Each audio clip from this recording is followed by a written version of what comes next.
Hi everybody, so this is my first video on my Authortube channel, and I figured what better way to do that than to do the Authortube tag that's like the newbie tag.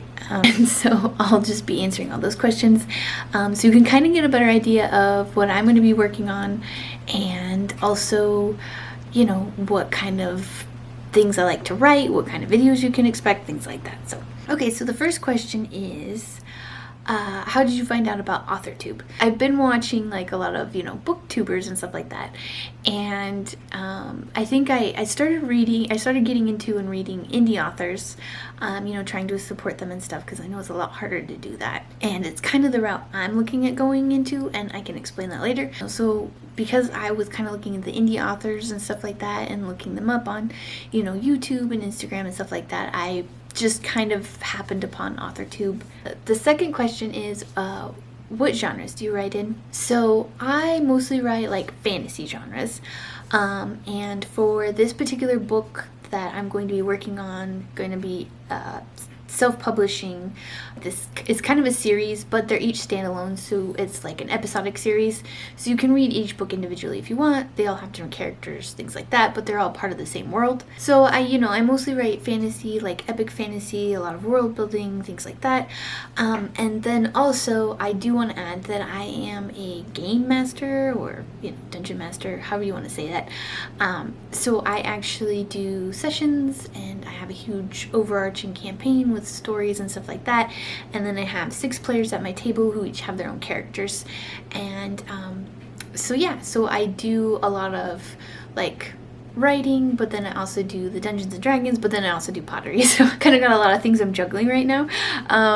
But yeah, so mostly what you'll see, I won't be doing like the pottery as much on here, except for as it pertains to my book, because eventually I do want to be able to pair my books with the pottery and sell them as like sets and things like that, which is part of the reason why I'm going the indie author publishing route. Most of this is just going to be probably me doing my book, you know, my series, the things I'm working on in this, and then also I probably will be talking about and mentioning, at least in the next couple of videos, about my sessions and my Dungeons and Dragons.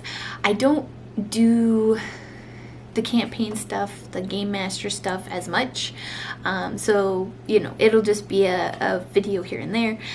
In the next couple of weeks I actually have a couple of sessions coming up, so I will be planning for those, so that's probably what you can look forward to in the next couple of videos. And I mean, it is a lot like writing a book, except for instead of 1 main character you have 6.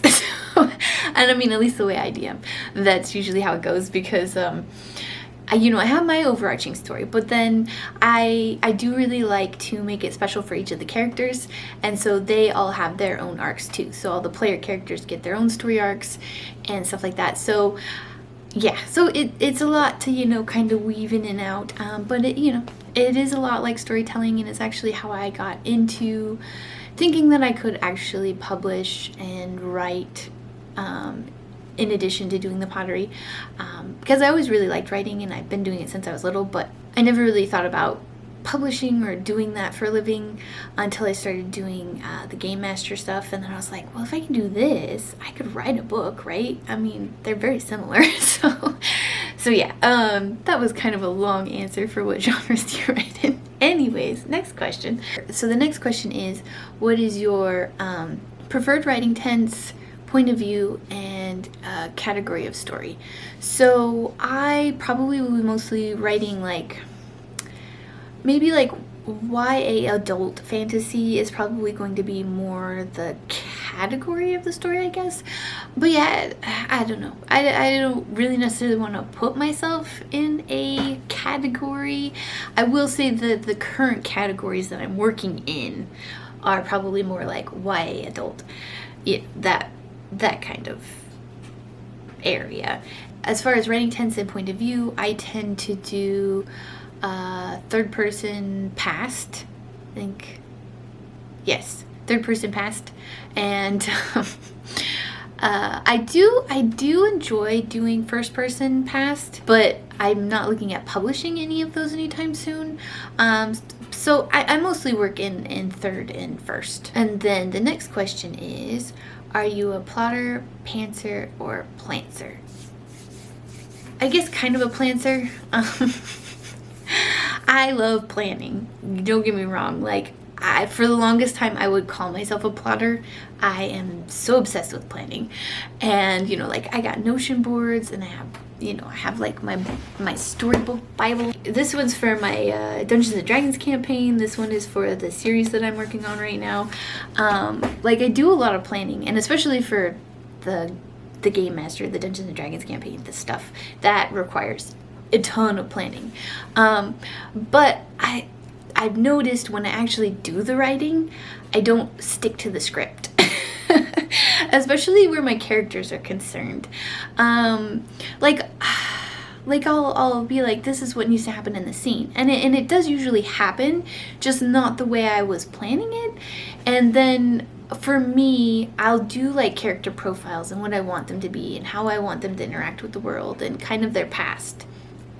And I'm big on character past. That's especially helpful too for the Dungeons and Dragons stuff. Like, I usually have all of my players come up with some sort of past, some sort of history for their character, so I can kind of get a better idea of what those characters are and how they're going to be played. I do really like the plotting and the planning and stuff. I do a lot of that, but like when it comes to actually writing my characters, I find that I just have to do it intuitively. I have to sit there and write scenes over and over and over again to get who they are and how they do it, which kind of makes sense because I started doing a lot of this character stuff and character development doing the Game Master Dungeons and Dragons stuff. So with that, like, you have the backstory, you have, the alignment, you have little quirks about your character, things like that. You've got all of that, but you really don't know who the character is going to be until you role play them at the table with the Dungeon Master, with the other characters, with other player characters and stuff like that. And that's really where you get a feel for who you want the character to be. I just have to sit there and rewrite the scene and rewrite the scene and rewrite the scenes until I get an idea of who I want the character to be. So I guess plancer is probably the best term for that, because I do a little bit of both, but it's definitely like plot is planned, world building planned, D&D planned, but the characters are more, off the seat of my pants. Anyways, next question is, are you self-published, published, or yet to be published? So, I am yet to be published. I am part of a recorded podcast for my Dungeons and Dragons campaign where I'm the Game Master. That is something that can be listened to. It's public. But it's not really like published, but it is a public, where you can kind of get an idea of what I do with my Game Master stuff and how I do that. But as far as like books go, I have yet to be published, but I plan on self-publishing. And I could probably go into a video because I've gone back and forth between whether I wanted to be traditionally published or self-published. But ultimately I decided self-published, and one of the big kickers with that was that I honestly need to have complete rights to my books. Because I do plan on doing the pottery and the book together. I do plan on selling them as sets. I do want to make mug collections based off of these characters that I've written, and have like whole collections that just go together with the books and the pottery together. And for that to happen, I need to have the rights to the books. So that's one of the huge big reasons why I am self-publishing. But I haven't gotten there yet. Still in the process of working through the books and stuff, and I'm kind of thinking doing the route of having multiple of the books finished and then just doing a rapid release. For like the first 3 books, I'm thinking 2 or 3, the first 2 or 3 books in the like episodic series that I'm writing, all the individual characters but in the same world now. And then of course the Dungeons and Dragons campaign, you can just listen to that now if you want. It's available to listen to, and I'm not like super great at it compared to my husband, who also does it and is on the podcast too. But it's fun and I enjoy it, and it gave me the confidence to feel like I could write a book. So yeah. So I guess the question is, what is my dream publisher or literary agent or house? I will say I have not gone into this. I haven't really looked into it much. I know who the big big wigs are. But because I'm indie publishing, I don't know, it's kind of a tricky question. Maybe someday I wouldn't mind getting picked up by one of them. But right now I really like the fact that I have all the rights to my book. So yeah, I don't know that I can really answer that question very well. So the next question is, what Authortube type videos can we expect for your channel? So definitely I will be probably doing weekly vlogs on my progress, how I'm getting in the books, how far the books are getting, what I'm struggling with. I plan on doing a lot of the ups and downs of the writing process. And I will also be doing some Dungeons and Dragons stuff too. I might do some how-to videos, or kind of like how I do things, you know, how I plan them, how I run my sessions, how I write, you know, how I plot my books, how I write my scenes, things like that. You know, like, I'm not against writing how-to videos, but I think for the most part, especially right off the bat right now, is just going to have to, you know, it's just going to mostly be me vlogging the process and kind of following me on the journey of becoming an indie published author. Because I also am a work-at-home mom, so I do have that too. And like I said, I have a lot of things I'm juggling and not a lot of time. So it's going to be what I can get done in the time. And then, you know, there'll probably be weeks where I don't upload. I don't know how consistent I can be with this channel, but I will try to be, and we'll see how it goes. Question 8 is, when did you start writing? So I've been writing ever since I was little. So I've been writing ever since I was little. I actually, I want to say 3rd grade. Oldest memory that I have of writing a book, and it was a little children's story where we were supposed to write a story about how something became something. So I decided that I wanted to write how the sky became blue. So, you know, so the book was called, or so, you know, the little children's story was called, like, why is the sky blue, or how's the sky blue, or something like that. And so I basically had this little children's story that I told about, like, these little animals and how they built this ladder to get to the, you know, the surface of the sky, and they ended up throwing paint in the sky, and they tried different colors, and they realized that blue was the best. And anyways, yeah. It was a cute little children's story I had written in the 3rd grade, and I think that was like one of my first main memories of writing. I've always really loved reading E.B. White. I loved his children's stories. I read a lot of them, and so I was really into like animals and like seeing things from the animals' perspectives. Probably why I wrote, you know, the children's story the way I did about the animals painting the sky blue. The rabbit one, I can't remember. Peter Rabbit, yeah, and then Peter Rabbit was a big one for me too. That was one that I really liked when I was that young. So yeah, I just remember like 2nd, 3rd grade, I had like wrote that book, and was just really super obsessed with writing and reading books from animals' perspectives, and that's kind of how I got into writing. And then after that, I wrote a book in high school that was also a children's book about a kangaroo that went on these different adventures, and so he would go to all these different parts of the world and learn about the culture. And so I kind of did a couple short stories with that. I did some short stories from a horse's perspective. It was like actually the first time I'd ever started doing world building, and so it was like my own kingdom and lands, and you know, and then they were all animals. Obviously, I had a thing. I was kind of obsessed with animals when I was younger. You know, we all have them, and you know, especially horses. And so I like had a whole series of little adventures that these horses went on from their perspective as well. So yeah, I've always been writing, and like I remember I remember my brother had gotten a puppet stage, and he really liked acting but didn't really like coming up with the stories as much. And you know, I obviously didn't have any qualms about writing stories, so we kind of did like a collaboration where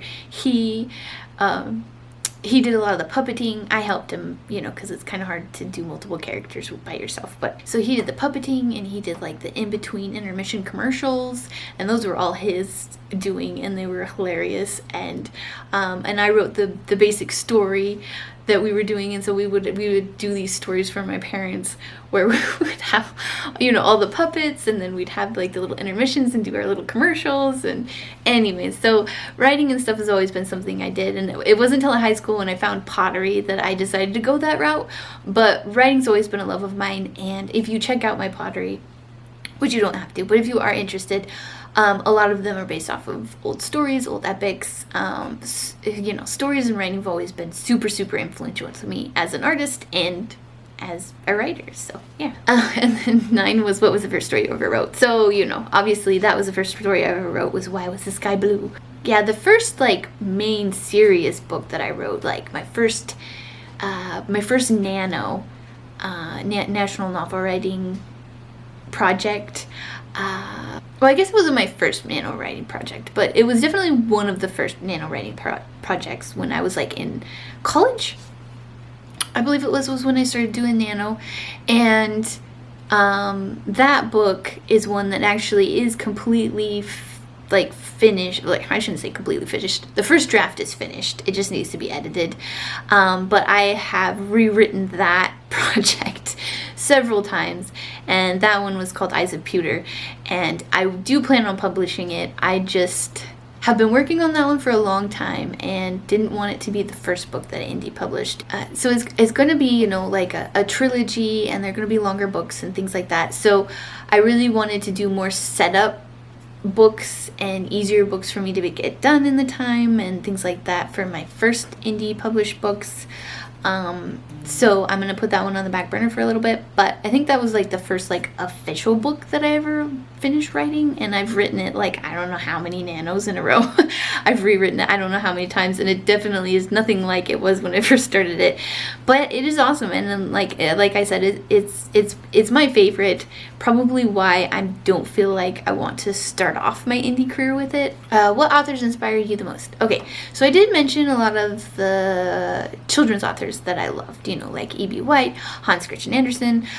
Also, I love Jane Austen. I just didn't really get into reading any of her stuff till high school, you know, when you're required to read Pride and Prejudice. Well, I loved that book, so I was like, well, I'm gonna read the rest of hers. So, and those usually end up being rereads for me. I usually reread Jane Austen at least once a year, if not more frequently than that. So her favorite book of mine is actually Emma, but Pride and Prejudice was pretty good too. So she's pretty influential. I really like the way she does the sarcasm. I love her sarcasm and the characterizations and things like that. Like, it's good stuff. I don't know that I'll write any of those, but I do enjoy reading them a lot. So one of the other authors that I really enjoyed was Mercedes Lackey. And if you know how I was talking about my obsession with horses and being able to understand and hear from the perspective of animals, well, her first major series of Valdemar really appealed to me in that time, and so she's another really big one. I love her subtle world building. Like, she doesn't flat out come and tell you what's happening and how it works, you know, and I really enjoyed how subtle it was. And honestly, there's little bits and pieces that you won't even get until you read quite a few of the books. It's kind of one of those where you just get a little bit. Every book you read, there's a little bit more, and there's a little bit more, you know. And I really found that fascinating. Of course, you know, Tolkien, obviously. I really was inspired by the world building there. Okay, do you schedule your writing sessions or simply write whenever you feel like it? So, I definitely have to schedule. I would like to write whenever I feel like it. I do keep notes, and like I have a Kindle Scribe, and you know, I have my, you know, my little folders. So when I get ideas and stuff, I definitely have somewhere I can write it down and kind of work through the ideas that just randomly pop into my head, because inspiration will strike you whenever it feels like it. I've discovered this with doing my pottery. So yeah, so definitely like when I'm trying to get through scenes and I'm trying to write a bunch of scenes or do sprints and stuff like that, those definitely have to be scheduled out because of, again, the fact that I am a work-at-home mom and run another business that is pottery. And so yeah, I definitely have to schedule them out, otherwise they don't. The camera just decided we were done. Okay. Anyways, so again, scheduled times, definitely schedule them out, otherwise I wouldn't get any writing done. Yeah, because there's just not enough time, right? There's not enough time to do what you need to do. You know, to type on the computer, typewriter, write by hand. How do you tell your stories, I guess? So I do a combination of writing by hand and typing. So when it comes to actual like story writing, like the scenes themselves and stuff, those usually get typed out. And when it comes to actually planning my sessions and how I want them to go and how those are planned out, those are all typed. But a large majority of the ideas, the notes, the things that I want the characters to say to each other, the quotes, things like that just kind of pop into my head, those are all handwritten. And a lot of times I will just sit there and handwrite a scene if I'm kind of struggling with it. For me, I'm a kinetic learner, so that means you have to be doing and moving and feeling and, to learn and be your best self, I guess. Probably why I like doing pottery so much is very hands-on. And so I find that having a physical book, physical paper, physical pencil sometimes helps my brain connect to what I'm trying to do. I struggle with so much of the stuff being online and on the computer and stuff like that. Like, it is easy, and I do like the ease of it, but sometimes my brain has a hard time making that connection, because it's just not there in front of me and I'm not feeling it and doing it and being, in it. And so I do kind of both. But there's a lot of stuff that just gets written out, handwritten. I just have pages and pages and pages of stuff because sometimes my brain's just like, nope, it's not gonna work like that, sorry. And I just can't get there with my brain. So, and where do you write in general? So I usually just write wherever. I write in the car, so like the handwriting and stuff happens in the car when I'm waiting to pick up my son from school, which is where I'm going to go shortly after I'm done recording this video. Whenever I get the ideas and stuff like that, it just happens wherever it happens. I do get a lot of ideas there because I've kind of trained my brain. You have this time, this space where nothing is happening and you're stuck in the car with your 3-year-old, so you might as well get something done, And so usually I'll do some writing, note-taking, and idea building there, or read. But that's usually one of the places. And then the other places, so I usually have my garage studio for my pottery, and that's where I do all the creating there. But I also do kind of have like a little semi-desk area on the kitchen table. And that's usually where I do a lot of my writing, like computer writing. Yeah, that's just that, you do it where you can, where you got the space, right? So yeah. The last question is, what are you most looking forward to being part of Authortube? So I'm just looking forward to meeting other authors. I'm looking forward to following the journey. I'm looking forward to looking back. Honestly, because it's funny, I've noticed that with my pottery and doing the pottery stuff is like, sometimes I'll sit there and I'll struggle and I'll be frustrated with the fact that the pots aren't turning out the way I want, the mugs aren't looking the way I wanted, or, I didn't make as much money as I wanted to on this particular collection or whatever.